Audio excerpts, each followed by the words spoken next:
దగ్గరలో 10th class exams అయితే ఉన్నాయి. అయితే మీరు చేయాల్సిన పనులు అయితే కొన్ని ఉన్నాయి.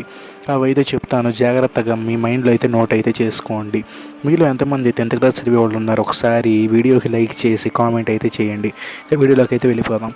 ఏంటి అంటే పాయింట్ నెంబర్ 1 వచ్చేసరికి, ఓకే, మీ తలని క్లాస్లోకి వెళ్ళాక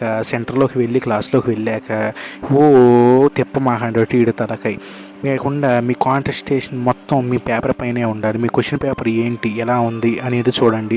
పక్కెంపట క్వశ్చన్ మార్కులు అయితే జాగ్రత్తగా అయితే వేయండి. 2ని 4ని 1ని 7ని చాలా జాగ్రత్తగా అయితే నెంబర్లు అయితే క్లియర్గా ఇన్విజిలేటర్ చూడంగానే అబ్బా ఏం వేసాడరా అనేటట్టు ఉండాలి. అలాగైతే రాయండి. నెంబర్ 2 వచ్చేసరికి ఎగ్జామ్ ఫ్యాడ్ ఉంటుంది కదా, మనం బుక్కు సపోర్ట్ కోసం పెట్టుకుంటాం. అది మెయిన్లీ కొత్తదైతే కొనుక్కోండి. దాని మీద గీతలు ఏం లేకుండా అయితే కొనుక్కోమన్నాడు కదా అని నింజా హటోరి, డోరేమోను, సూపర్ హీరోలు, iron man, batman, junior NTR, Pavan Kalyan, Mahesh Babu అట్లాంటివి కాదు. మంచిగా దేవుడిది అయితే కొనుక్కోండి. అప్పుడు ఏంటంటే ఇప్పుడు ఇన్విజిలేటర్లు అనుకోండి, వీడు మంచోడు అనుకోండి, అదే మీరు నేను ఇందాక చెప్పినట్టు కొన్నారు అనుకోండి, గాలినా కూడా రీడని అయితే అనుకుంటారు. ఇంకోటి మెయిన్లీ మీరు చేయని పని అయితే ఒకటి ఉంది. ఏంటి అంటే ఫెయిల్ అయ్యాం కానీ పిచ్చ పిచ్చ వేషాలు వేస్తూ సూసైడ్లు అలాంటివి అయితే చేయమాకండి ప్లీజ్ ఫ్రెండ్స్. మీరు గనక ఏదైనా చేసుకున్నారు అంటే ముందు బాధపడేది మీ పేరెంట్స్.